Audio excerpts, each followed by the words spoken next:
Біз надан болсақ, қазір мына бәріміз сен мерден ұрып, мұрныңды қан қуышуымыз керек еді. Что такое шовинизм? Когда человек считает, что вот моя нация, она выше всех остальных наций. Өзбекстан, Тәжікстан, Түркменстан бізге қарағанда ұлттық нақыштарын бәрін сақтап қалды. Совет одағы кезінде шынында да киімдерді біліп тұратын. Бұрынғы тәңіршілдікке шақырып атқандар ма деп қалды енді. Содан кейін мына келмейтін болса да бүйтіп ассаляму алейкум ва рахматуллахи ва баракатух деген керек жоқ. Бізде амандасуда армысыз деген ол сұрақ. Армысың деп амандасса, бір тәңірші ма, бір кәпір ма біреуді көргендей болады. Сен осы қазақ еліне не істедің сен? Ертең сенің ұрпақтарың осылай мақтанатындай.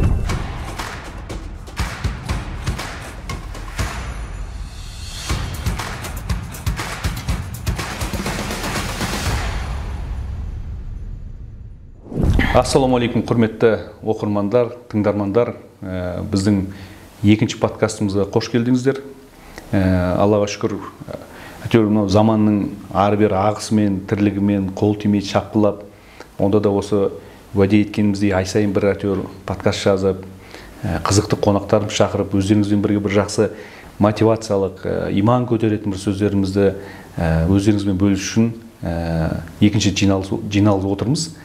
Сол бүгінгі қонақтарымызды бір таныстырып өтсек, оң жағында мен Ермек деген бауырымыз, өзіміздің інішек, өзіміздің былай айтқан кезде жерлес, жиома деп қояды ғой жаңағыдай.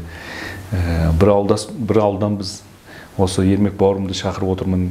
Көптеген имамдық тәжірибесі бар, білім бар, халықпен етене араласып, қоян қолтық жұмыс жасап келе жатқан азаматтың бірі. Өйткені дінім, тілім, салт дәстүрім деп еңіреген азаматтар қазір қоғамда өте аз. Ермек, қош келдің. Қош көрдік.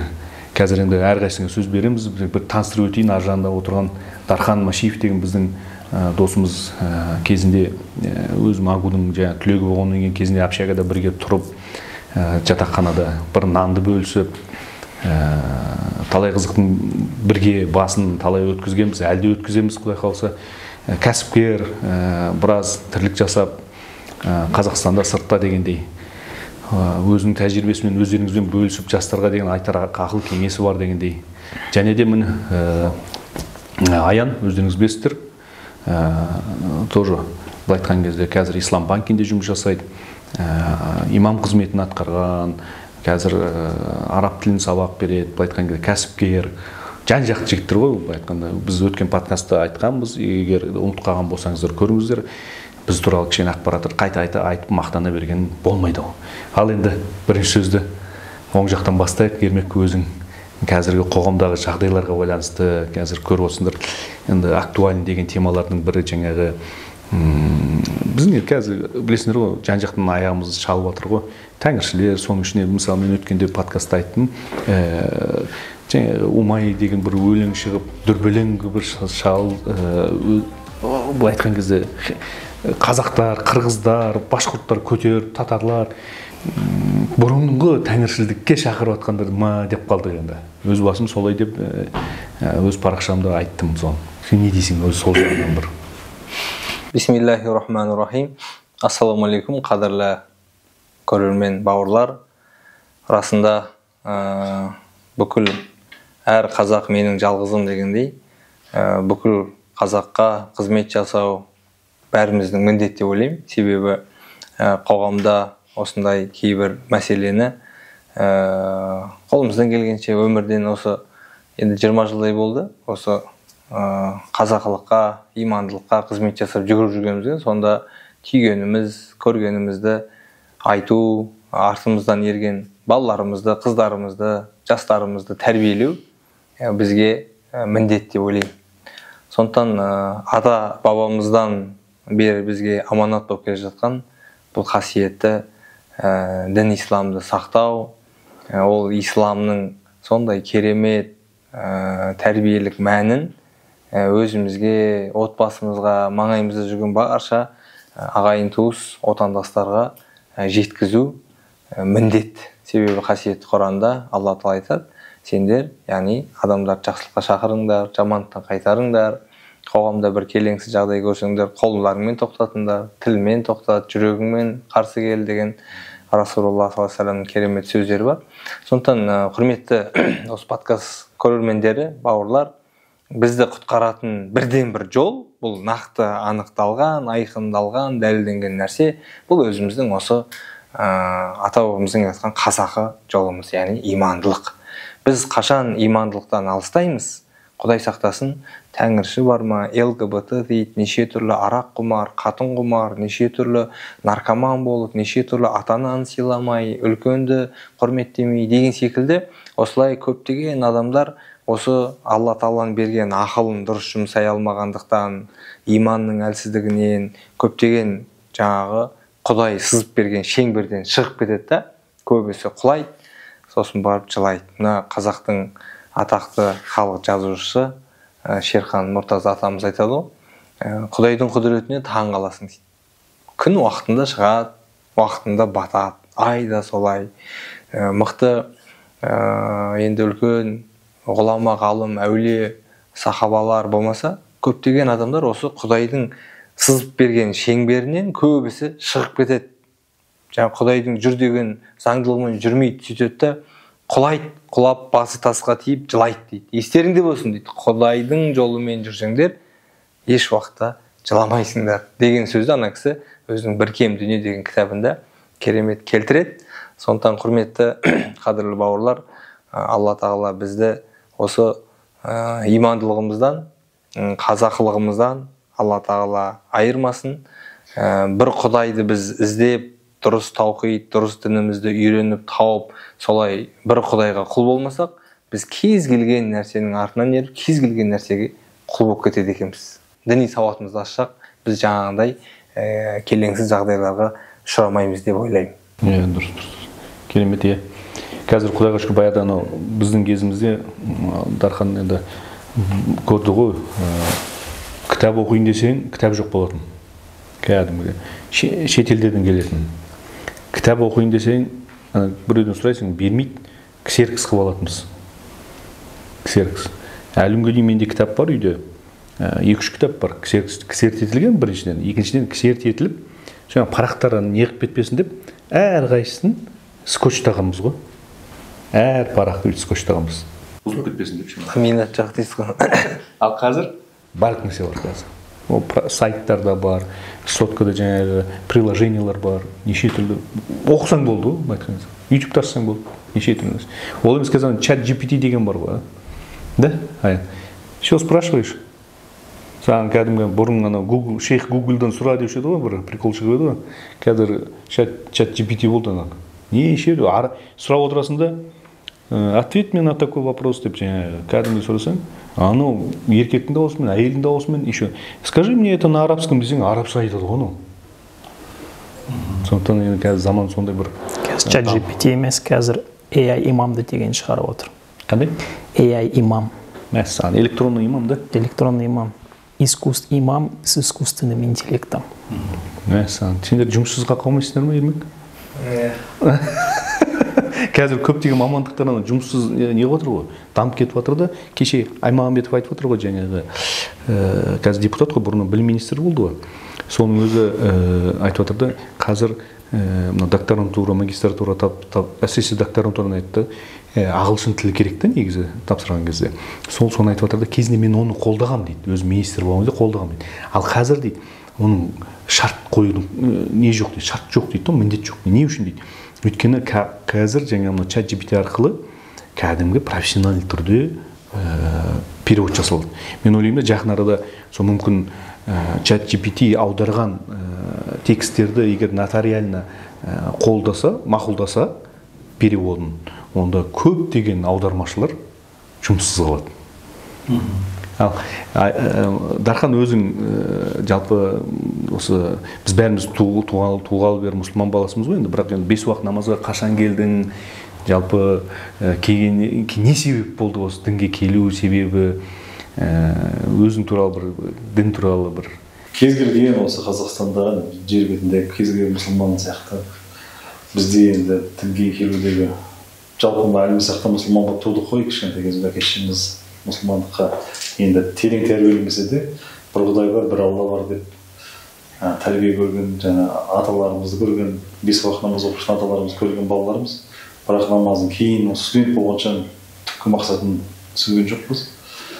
Алланың қалауымен жаңағы Қазақ ұлттық абай университетте оқып жүрген жылдары Қазақстан 90 жылдардың соңы 2000 жылдардың бас кезінде дін жаңа тарап, жан-жақтан имамдарымыз уағыздар айтып, мешіттер енді салынып ашылып жатқан кезде бізде дінге деген бетбұрысымыз сол кезде оянып бастады. Бірақ бұрыннан кішкентай кезімізден енді адам баласы болғаннан кейін анау аспанға қарап, күнге қарап бір құдіретті барын сезініп жүргенде болатынбыз. Ла илаха иллаллах Мұхаммед Расулуллах деген сөзді қашан естіген есімде жоқ, бірақ мен нағыз оқып мағынасын түсінген осы тарихшы болған, Қазақстанның мықты тарихшы кітап жазған бір Маданов деген автор, Маданов деген тарихшымыз болған. Ол кісі енді бар ма, қазір білмеймін. Сол кісінің кітабын 95 жылда абитуриент болып Алматыға келіп кітап оқып отырған. Ол таза тарих туралы.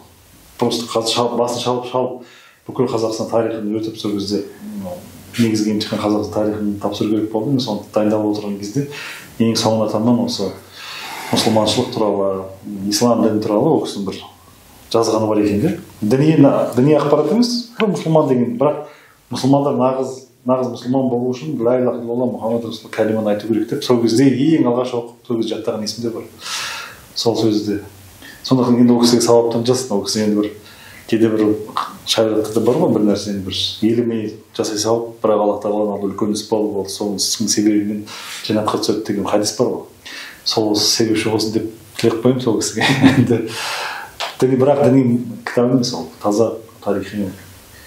Кейін бір мектепте, 4-ші курста мектепте практикада жүргенде Қазақстанға белгілі азамат тұлғалар шақырып, жаңағы студент болғандықтан оқушыларға тәлім тәрбие көрсететін. Сол жылдары Бекболат Тілеухан келді. Сол кісі 12-ші мектеп Алматыдағы Уәлихан атындағы жаңғысы қазақ мектебі болған ғой совет кезінде. Сол жерге оқушыларға келіп, ол кісі жыр айтып, домбыра тартып, батырлар жырын айтып, сол кезде үлкен кеш болып, сол кезде ол кісінің уағыз айтқаны бар. Сол кезде ислам дінін жақсы түсіндірді, қазақы түсіндірді. Сол кезде уже 5 уақыт намаз оқысам да деген бір ниетім пайда болып, кейін ақырын сол студент оқып бітірмей жатып оқытып бастады. Кейін өздерімен таныстық. Қасымдар ол кезде араб тілінің университетте араб тілінің маман дайындайтын факультетте оқиды. Сол кезде бұлар бізге қарағанда кішкене діни білімдері жақсы, осылардан үйрендік көп нәрсені. Рахмет. Кезінде сол кезде қазір діни рухани совет одағы ыдырағанда көп болған жоқ, ахуал пайда болды ғой, шынында да халыққа жетіспейді. Әртүрлі жан-жақтан неше түрлі білімдер келе бастады. Ол да білім ғой, сиқыршылықтан, жаңағы оккультизм дейді, сол білімдер кең тарады. Мен есімде қалған бір үлкен оқиға бар, жаңағы сіз айттым ғой, жаңағы тайнашылдық тарап жатыр. Біз дінімізге түсіндіруде, салт-дәстүрді түсіндіруде өте батыл, ержүрек болудан қорықпауымыз керек те. Өйткені орталық мешіт салынып жатыр, бірақ әлі ескі мешіттің іші. Есімде сол оқиға. Ол кезде мен өз 5 уақыт намазын оқымаймын. Бірақ мешітке барып, бір кіріп, кейде адам жан дүниесі тартып тұрады ғой, барып, садақа беріп, сол жерде отырған кезімде бір қыздар кіріп келді. Қарасам қазаққа ұқсамайды, бір кореистер екен сөйтсем. Солар кірді, 3-4 қыз кіріп келді де, мешіттің анандай жерге отырып, бізге бір әңгіме дүкен, бір мешіттің ішінде бір жамағат, бір кісіміз намаз оқып жүрген бір аға бар болды. Анаға мен таңғалып отырмын, анаға ағылшынша біледі екен. Мен ол кезде ағылшын тілі деген білмеймін. Аналармен ағылшынша сөйлесіп отыр да жігіт. Сөйтсем, бұлар, қыздар бізді тырнақшаның ішінде бізді құтқару үшін келіпті де, бұлар сол кезде Қазақстан кең тараған жаңағы Кореядан, Америкадан жаңағы миссионер церковьтер келді ғой. Сонда кореец қыздар кіріп, қазақ тілін үйреніп алған. Қазақша біздің мешіттің ішіне кіріп, бізге уағыз айтып отыр ғой. Жаңағы Иса тырнақшаның ішінде бізді құтқаруға келіпті. Мен тыңдап отырдым да, мен разы болғаным, Алла тағаланың білімді пенделер бар екен, мен білмеймін. Ол кезде ағылшынша білетін мұсылман кімде аз шығар. тура сол жігіт сол жерде отырып қалғанға білмейсің ба, ол діни білімі бар екен. Аты қазір так соңғы дейін атын есімде жоқ. Ана кісілермен ағылшынша қазақша жаңағы сөз таластырып жатады, дискуссия жасады. Мен разы болып отырып, ана кісі кейін ол сол кезде түсіндіріп жатыр, сендер дұрыс емессіңдер, былай солай деп жаңағы. Сол кезде енді шыны керек олардың еңбегі өз жемісін беріп көптеген қазақ қара өздеріміз баптист жаңағы сектант болып кетті ғой. Көп қой, жоқ емес. Жаңа өзің айтып отырғандай, жаңа тәңіршілдіктің түп тамыры сол кездегі осы баптистік жолға түсіп кеткен өзіміздің қазақтарымыз білімді жақсы жас жігіттер, қыздар енді үлкен кісілер болып отыр ғой. Енді тәубесіне келіп дінге қайтқандар болса нұр үстіне нұр, бірақ енді солар жұмыс істеп, солар осы тәңіршіліктің артын солар тұрмы деп қайда ойлап қалып, өйткені мен есіме қалатын олар тәңір деген сөзді көп пайдаланған солар болатын. Олар алла деген сөзді айтпауға тырысады. Тәңір деп айта беретін. Сосын кейін тәңіршілік деген әңгіме тыңдап, жан-жағын тыңдап olsun еститін кейін сол кездегі солар емес пе деймін. Енді бір алла біледі, менің өзім ойым. Ондан сөйтіп, сол кезде түсінгенімше 5 уақыт намаз үйреніп, бұлар бізге уағыз айтып отыр, біз де өз дінімізді білмейміз. Сондықтан ерекше құлшыныспен жаңағы дінді үйреніп, 5 уақыт намазымызды оқып, Халиф Алтай ақсақалдың сол кезде намаз деген кітап бар болатын. Сол кітапты бәрі намазбен үйрендік қой. Содан үйрендік. Жаңа өзің айтқандай күндер көптеген студент жігіттер А4 форматтағы қағаздарға жазып мешітке келіп транскрипциямен жазып соны үйрендік. Алланың қалауымен келе жатырмыз енді. Шарқымызша дінімізді ұстанып, бала-шағамызға, туған-туыстарымызға, еш-жемізге дінді жеткізуге тырыстық. Енді өздеріңіздегі азаматтармен араласып келе жатырмыз, Құдайға шүкір. Қазақстанымызда мұсылман одан бері қанша мешіттер салынды, қанша діни білім мамандарымыз өсіп жетілді. Енді діни мамандарға кенде емеспіз, тек қана біздікі. Шынында да халқымызға уағызды дұрыс дінді жеткізу. Сол жаңағы студенттік кезде есімде Абдулла Жолдас марқұм қазақша уағыз айтатын ол кездегі ең мықты спикерлердің бірі еді ғой. Жоқтың қасы ғой, шыны керек. Жақсы уағыз айтатын адам жоқ екен. Сөзі кәдімгі ол кезде объявлениялар болатын. Абдулла Жолдас қажы осындай келеді деп. Әлі есімде мынау парк 28 Панфиловшының ішінде не бар ана дом армейцев па сондай бар. Сол жерде болады деп. Офицерлер. Офицерлер. Сол кезде біз барып, студенттерді жинап жатақханада бәріміз анаға барып, қыз бар, ол бар, бәріміз апарып, Абдулла Жолдас марқұмның уағызын тыңдап, сол кезде бір риза болған ол кісінің айтқаны. Қыздар неге шаш ұзын болады? Өйткені олардың дұғалар қабыл болады дейді. Ұзын болған сайын дұғалар қабыл болады деп. Күшті әңгімелер айтатын ше.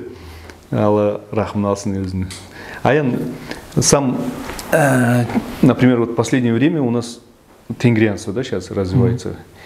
Насчет ислама, какие отношения имеют они вообще? Есть ли отношения к исламу или нет? Или какой вред они могут преподнести нашему народу? Бисмилля ар-Рахман ар-Рахим, альхамдулилля, вассалату вассаляму аля расулилля. Для того, чтобы ответить на этот вопрос, нужно будет, наверное, поднять одну очень важную, интересную тему, которую Всевышний Аллах неоднократно в Коране, в своих аятах поднимал. Зададимся таким вопросом. Каков аргумент, который больше всего использовали люди против пророков? Против абсолютно всех пророков. Начиная с Нуха, алейхиссалям, заканчивая нашим пророком Мухаммадом, саллаллаху алейхи вассалям. Нух, Ибрахим, Якуб, Юсуф, Муса и все остальные пророки, Иса. Всем им, когда они приходили к своим народам и проповедовали ля иляха илляллах, что нет божества, кроме единого Бога, и только Ему надо поклоняться, у всех этих народов всегда был главный аргумент «Инна ваджадна абаана аля хада». Мы увидели, как наши предки это делают, и поэтому мы тоже будем это делать. Абсолютно все пророки получали противодействие от людей, от своих противников в виде именно этого аргумента. Все. И наш пророк Мухаммад ﷺ не исключение. Здесь нужно задаться вопросом, а собственно, почему именно этот аргумент он является таким наиболее распространенным? Здесь хочется привести в пример историю, которая произошла после смерти пророка Мухаммада ﷺ. Когда пророк ﷺ скончался, начали появляться лжепророки. Одним из самых первых был Мусайлима. Он появился еще, когда еще пророк Мухаммад ﷺ был жив. Но после его смерти он получил прямо распространение, последователей и так далее. И один из последователей Мусайлимы сказал такую очень интересную фразу. Ему задали вопрос: но ведь ты же знаешь, что пророк Мухаммад ﷺ принес истину. И тогда он сказал: мне не важно следовать истине, мне важно следовать своему человеку, который вышел из моего племени. Это важнее, нежели следовать какой-то истине. Соқыр өзінің жаңағы былай айтқан кезде ата-бабаларына деген соқыр сенім. Да, есть такое качество, и оно присуще абсолютно всем народам. Абсолютно всем народам. Каждый народ хочет чем-то выделяться.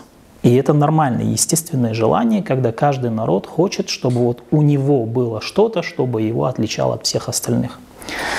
Это не проблема до тех пор, пока любовь к каким-то своим собственным особенностям не переходит какие-то грани. Какие это грани?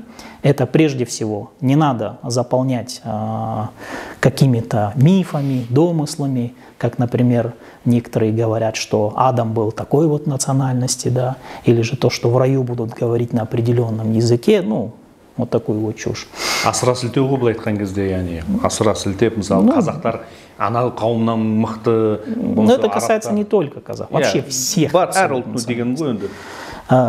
Не надо заниматься мифологизмом. Это первое. Второе, не надо заниматься шовинизмом. Что такое шовинизм? Когда человек считает, что вот моя нация, она выше всех остальных наций. Естественно, любить свою нацию больше – это абсолютно нормально. Естественно, быть ближе к своей нации – это тоже абсолютно нормально. Но выдумывать какие-то фантазии – это первое. И второе, считать, что вот моя нация выше, чем все остальные, является у нас, по крайней мере в исламе, является запрещенным. Однажды пророк Мухаммад ﷺ стал свидетелем того, как представитель племени Аус и представитель племени Хазрач, это два племени, которые населяли город Медина, они на какой-то бытовой теме друг с другом поспорили. И из-за этого спора конфликт перерос до того, что эти люди начали между собой драться и начали использовать свою племенную принадлежность. Один начал звать в подмогу племя Аус, другой начал звать в подмогу племя Хазрач. А они к моменту, когда пророк Мухаммад ﷺ пришел в Медину, 100 лет между собой враждовали. Просто потому, что одни были из одного племени, другого из другого племени. Пророк ﷺ пришел, и этот столетний конфликт просто в один день урегулировал. И вот спустя какое-то время из-за бытовой проблемы получается такой конфликт опять между двумя племенами. Тогда пророк ﷺ приходит и говорит такие слова. «Дауха фа иннаха мунтина». Оставьте ее, это гнилое дело. Это гнилое дело.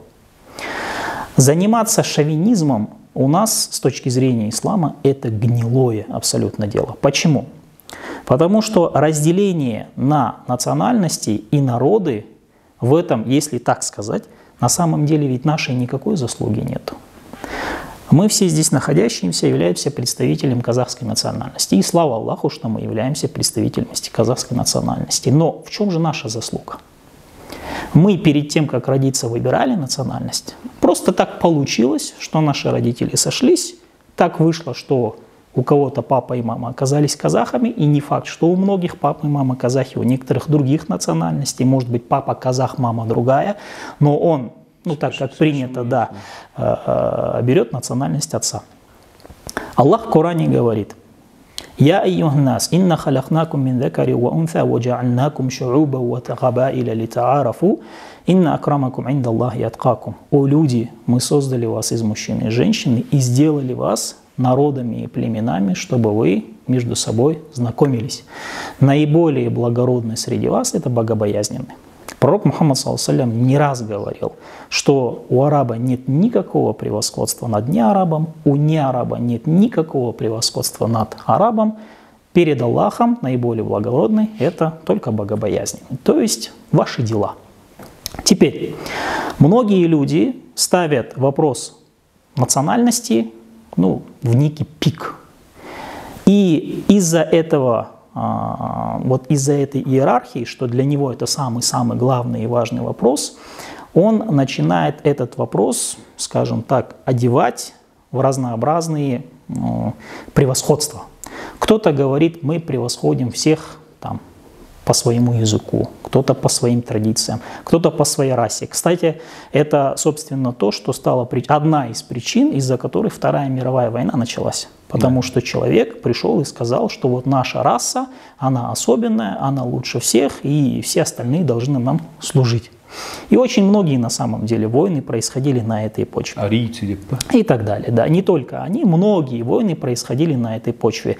Мы особенные, а все остальные должны нам служить. Так вот, появляется вот этот вопрос, что нужно как-то мою национальность, принадлежность к этой нации как-то выделить. И для этого нужно что-то придумать свое. Если мы начнем вдаваться более подробно, то мы увидим, кто-то может сказать, что это вот только у нас, только мы хотим вот что-то свое. Да? На самом деле нет. У турков есть какое-то свое национальное, что некоторые турки, не все, но некоторые турки хотят поставить выше ислама. И даже у арабов, у египтян есть. У египтян есть люди, которые говорят, мы потомки фараонов, а это выше, чем ислам. У алжирцев тоже арабы. Они говорят, мы потомки племени Барбар. Это выше, чем ислам. И так далее. Это не только у нас, это абсолютно во всех национальностях есть вещи, которые они хотят поставить выше ислама. Так вот, Всевышний, как мы уже выше сказали, в Коране приводит множество аятов, где главный аргумент против всех пророков и против единобожия были слова «Наши предки так делали, мы тоже так будем делать». Вопрос первый. Действительно ли они так делали? Я не историк, не берусь об этом рассуждать. Первое. Второе. Мы также должны понимать, что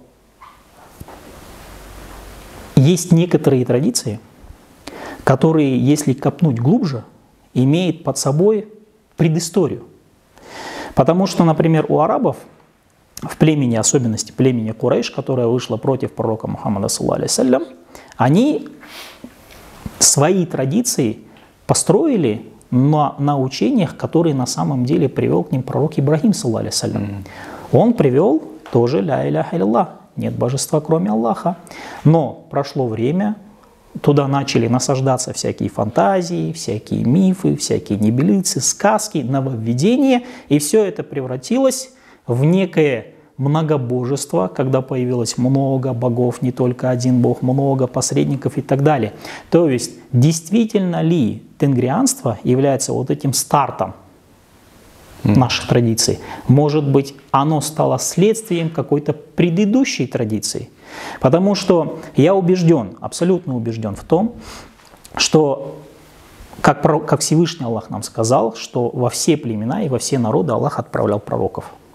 И если мы посмотрим в Австралию, Северную Америку, Южную Америку, какие угодно континенты, мы увидим, что тамошние племена, коренные народы, они так или иначе, у них какие-то вот традиции очень близкие. Понятно, детали могут отличаться, но плюс-минус у них у всех какие-то традиции одинаковые. То есть жертвоприношение, поклонение каким-то высшим существам. Может быть солнце, луна, звезды, духи, что угодно. Вот.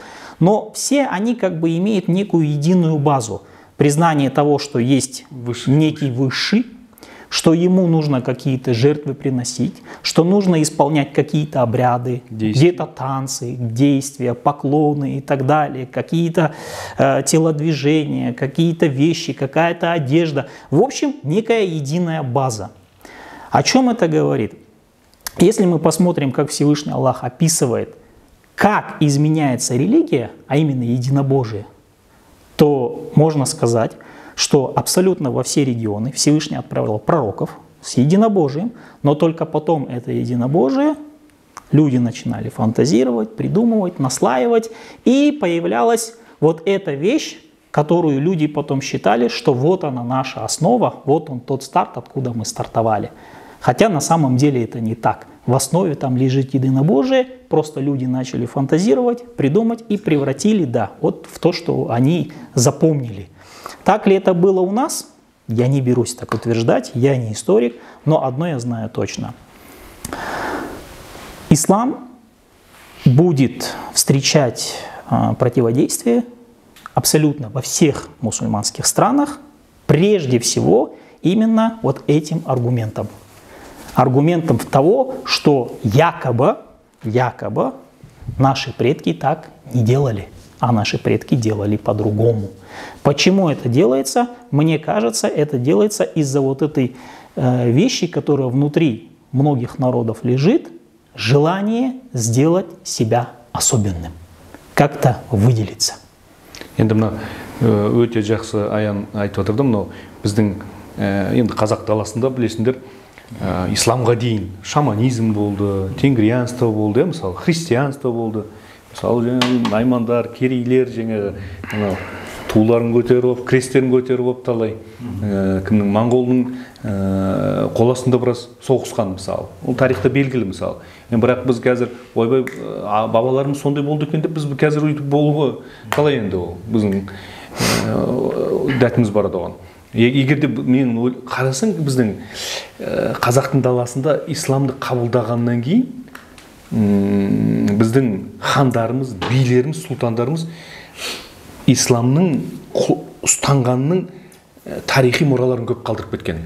Ол жаңағы Қожа Ахмет Яссауи кесенесі, ол жаңағы Самарқандтағы кесенелер, мысалы, қаншама мешіттер, сол кезде жойылып кеткен мешіттер болса да, қаншама ғалымдар, Әл-Фараби, Сығнақи сияқты, мысалы, одан кейін бертін келе Мәшһүр Жүсіп, Абай, Құнанбай, Ыбырай дегендер, мысалы, олардың барлығы егерде жоқ менің жаңағы ата-бабамдың жақсы, бұрынғылардың жақсы дейтін болса, неге олар христианствоға, неге олар шаманизмге, неге олар тенгрианствоға, неге шақырмады олар? Жоқ, олар бабалар үйреткен Құранды, бабалар үйреткен нақыл сөздерді үйретіп кетті, мысалы.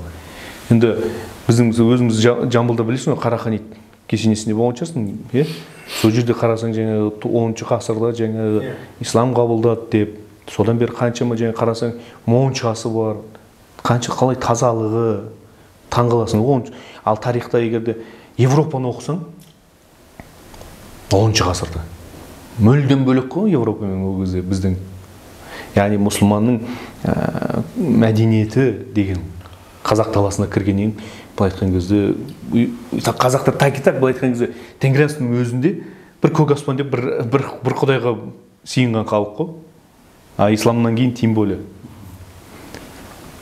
Өзің ермек бұл жағынан мысалы жаңағы аянның айтып кеткендей біздің бабаларымыз сондай болып кеткен деп қазір көп адамдар не қылып отыр ғой. Артқа қозғап отыр да, артық тарихи нәрсе. Мысалы кеше Айдын Рахимбаев ағамыз Фейсбукте былай жазыпты. Баяғы көшпенділер армысыңдар деп амандасқан депші, ассалаумағалейкум деп кейін келген деп жазыпты да.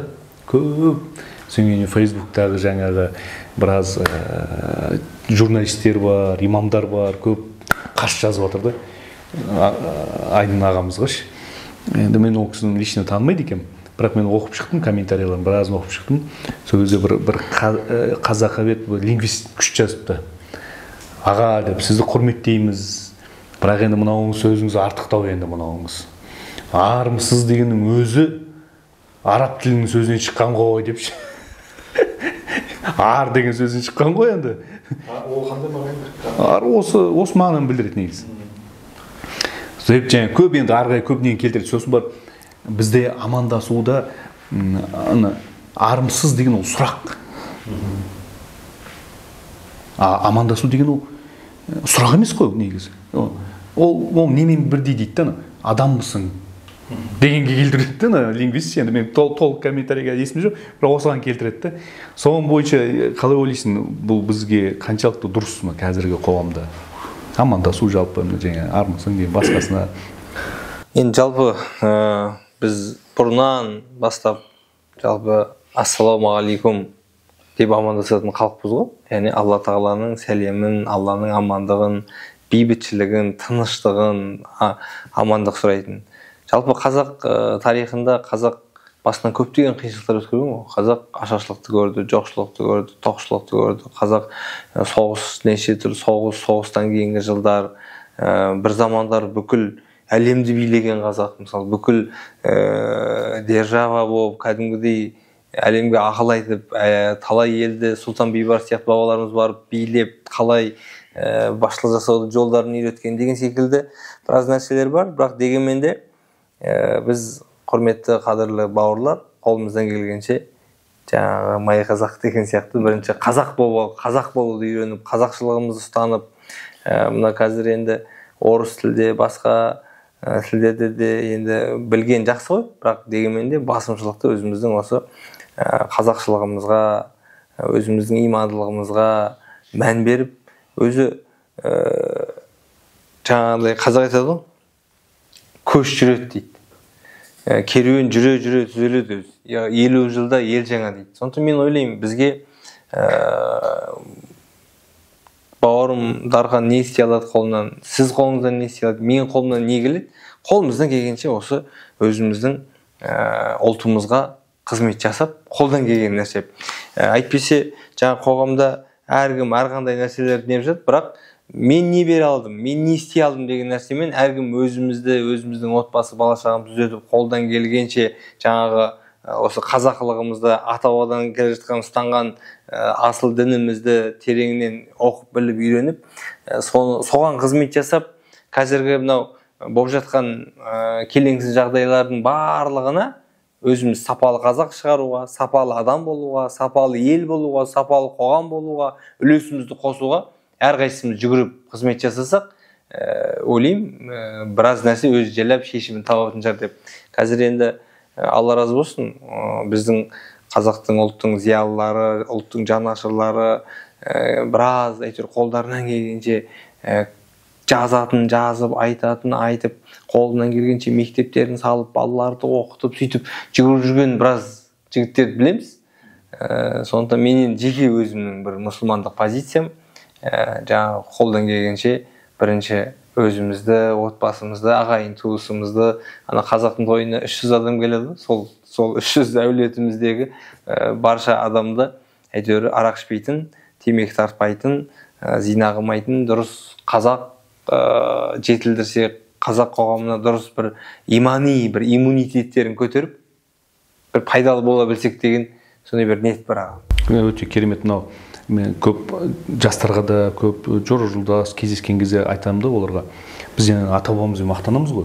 Мынадай территорияны алып қалды, ойбай бізде май, мұнай, газ, бәрі бар деп мақтанамыз ғой, мысалы. Көкірегімізді жарамыз. Мен любой қазақтың түрін қазбалап көрсең, батыр шығады, ақын шығады, жаңағы керемет адам шығады ғой түбінде. Бірақ вопрос, сұрақты соған. Ал сен не істедің? Ермек ретінде, Дархан ретінде, Аян ретінде, Қасым ретінде, сен осы қазақ еліне не істедің сен? Ертең сенің ұрпақтарың осылай мақтанатындай. Мысалы ертең иншалла Ермектің ұрпақтары мақтанады. Менің атам білесің бе, пәленбай жыл имам болған. Дұрыс па? Қанша ағартушылықпен айналысқан деп ертең айталады. Смело айтады. Ал ертең анау біздің осы көріп отқан көрермендеріміздің арасындағы әрқайсысы өздеріне сұрақ қойсыншы. Сол Айдос, Нұржан, Жандос, сіздердің аттарыңыз бен ұрпақтарыңыз қаншалықты мақтанылады ол? менің атам бүйтті, Жандос, Айдос бүйтті кезінде. Елге, жерге ол ішіп жеген емес ол. Бірақ сен не істедің?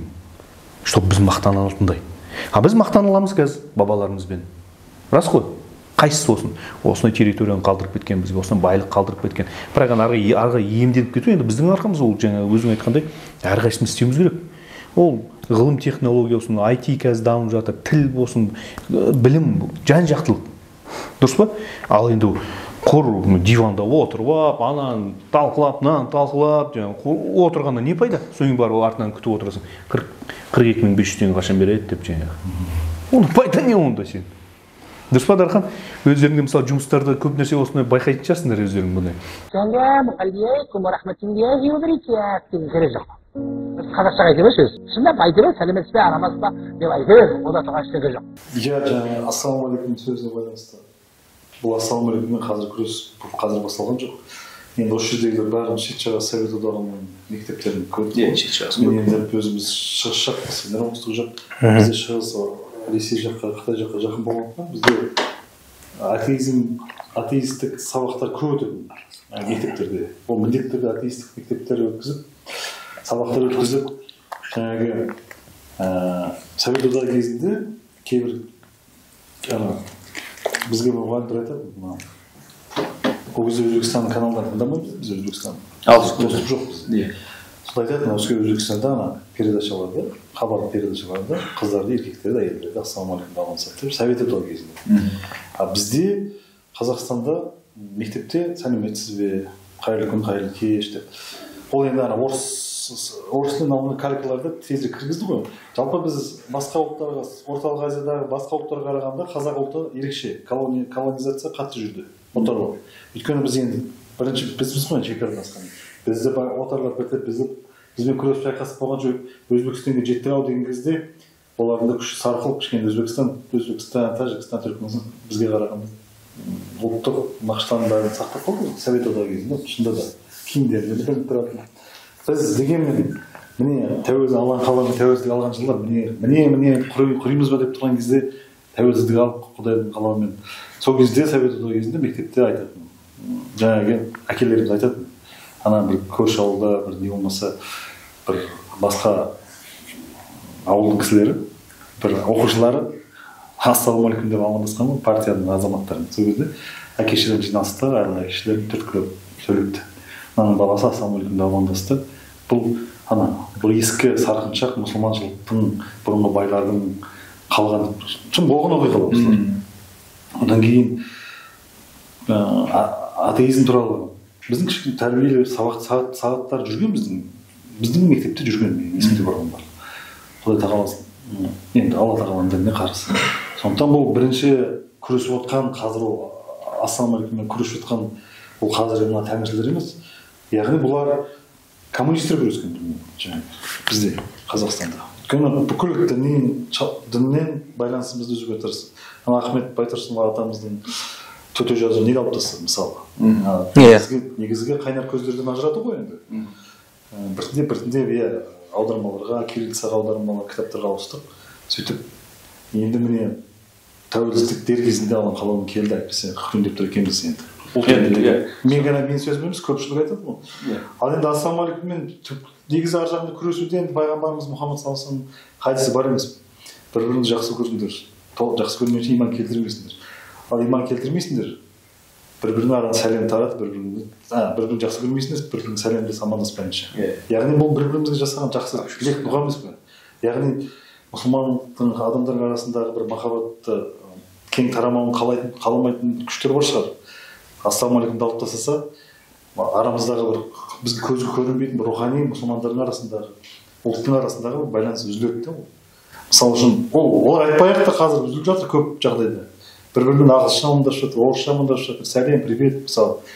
Қайырлы күн, қайырлы кеш деп айтады де, ол сөздің өзі арабтың сөзі. Қайырлы болсын деген былай қарасаңыз. Енді араб не тіреп тұрған болса, сондықтан бұл ассалаумағалейкум сөзімен күресудің ар жағында дінімізбен күресіп жатыр. Өткенде бір оқиға куә болдық. Қазір жастар бәрі азанмен таң намаздан кейін тауға шығып жүрді, медеуге, баспалдақ. Сол жағында барып, біраздар шомылып, шынықсаң шымыр боласың деп спорт жасап жатыр екен. енді үлкен кісілер келді де біреу мынау ненің Нарынқол келген жақтың қазақ екен. Ассалаумағалейкум жігіттер, қалайсыңдар деп әңгімесін бастап еді. Ана жерде бір кісі тұрды да сен қалай амандасып тұрсың, ол амандасып армысың деп екеуі ана жерде сөзге келіп қалды. Мен сыртта тұрмын, мына жақта біраз балалар тұр. Енді тәуелсіз Қазақстанда өскен біраз жас жігіттер. Бүйтіп қарап қалды ана екі кісіге. Ана кісі біраз әңгімелер айтып, сен не айтып тұрсың, ассалаумағалейкум деп амандасқан біздің қазақ, осындай аталарымыз, Абайдан, Шәкәрімнен мысалдар келтіріп, біраз әңгімені айтып берді. Ой, сендер надансыңдар, бір нәрсе деп еді. Сен қайта рахмет айт, міне бәрі қазақтың жігіттері тұр. Мияқтан 3-4 жігіт айқайлап кетті. Дұрыс қой аға, ассалаумағалейкум деп амандасу керек деп. Біз надан болсақ, қазір мына бәріміз сен мерден ұрып, мұрныңды қан қуышуымыз керек еді. Сен қайта бізге рахмет айт, мына жігіттердің бәрі мәдениет сақтап, үлкенді сыйлап, қазақылығын танып тұр. Сен ондай нәрсеңді қой деп ана жерде ана кісі әдемелеп, бірақ бізбен бірге түсті. Біраз уақытқа дейін не қылып жаңағыдай бұлқынып, не қылып баратырмыз, қалай ел боламыз деп жаңа біраз не қылып келатыр ана кісі. Бір жағынан қарап, енді осындай кісілерді көрген кезде, әлі қазақтың келешегі, болашағы бар екен ғой деп қуанып та қаласың да, алхамдулилля. Сондықтан біз ойлаймын, менің жалпы өзім ойым, үлкен кісілер айтып жатыр, бізге қазақ айтады 50 жылда ел жаңа деп, тыныштығымызды сақтап, Құдай сақтасын, өткендегі қаңтар оқиғасы сияқты басқа да бір жаман нәрселер бізге қажет емес. Барынша ауызбіршілікке, ынтымаққа, татулыққа, бірлікке жұмсап, осылай біріне бірі аман есен, жаңа қақтығыссыз осылай тапсырып, 50-60 жылда артта қалдыруымыз керек. Сонда біз қазақ демографиясы, қазақтың саны, қазақтың имандылығы, қазақтың сауаты, қазақтың экономикасы, қазақтың басқасы өсіп өніп, ары қарай үлкен бір жақсы ел болып кетеміз деген үлкен үміт бар. Әлбетте. Мына жаңағы біз жай әйтеуір Құдайға шүкір кезінде қара шаңырағымыз, муфтият мысалы, Аллаға шүкір жылдан жылға күшейіп келе жатыр ғой енді. Имамдарымыз, жастар, Нұр Мүбарак университеті, шетелге қанша балалар жан-жақты оқып отыр. Түркиясы бар, Египеті бар, әртүрлі жан-жақтан оқып келіп жатқан жігіттер бар. Қазір бұрын арабша санаулы адам білетін. Қазір Құдайға шүкір арабша көп адам біледі. Өте көп біледі. Жастарымыз өте жақсы үйреніп. Осының бәрі нені алып келеді ертең? Дұрыс дініміздің дамуын алып келеді. Әрқайсысы үндемей отырмайды. Әрқайсысы бір дінімізді насихаттайды. Бірақ мынау бізде алдында да болды ғой, 2017 жылдары және Сирия, Ливия деп кеткендер болды мысалы. Осылар қалай кетеді? Егер де дініміз дұрыс дамитын болса, таза дамитын болса, ол өздері кетіп қалады. Аллаға шүкір, мынандай қазіргі интернет дамыған заманда білімді шектеп қою мүмкін емес. Қанша шектесең де, наоборот, ашу керек білімді. Аллаға шүкір, мысалы Нұр Мүбаракта Мысырдан қаншама докторлар келіп сабақ береді.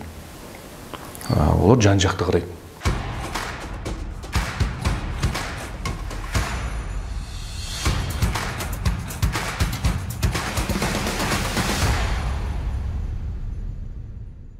Біздің Ажва деген өзіміздің шығарған қазақи өніміз, қазақстандық таза.